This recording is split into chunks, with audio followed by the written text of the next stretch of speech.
Happy New Year and welcome back to 2M2X. Our weekly series on digital transformation is rolling right into 2022 with the topic of enterprise innovation. Innovation is hard, but in today's world, the job of innovating within the enterprise is actually harder. You'd think that large enterprises with big budgets should be able to outcompete the startups with less resources, right? But you'd be wrong. Because when it comes to innovation, the nimble startup typically runs circles around the large enterprise. Here are 5 reasons why the deck is actually stacked against the enterprise. First, organizational design. Enterprises aren't designed for innovation. They're designed to have standard operating procedures to keep workflows and processes predictable. Second, specialization.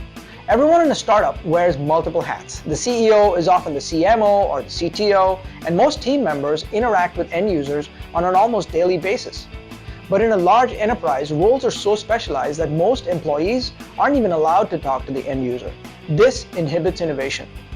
Third, the democratization of tech. It used to be that tech was hard and expensive, but with no-code, low-code platforms and cloud computing that enables easy scaling, a team of just a dozen people can easily serve millions of users.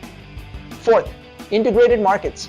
Because of the internet, we now have online marketplaces, search engines, and social media that allow startups to reach their users at scale and perfectly targeted.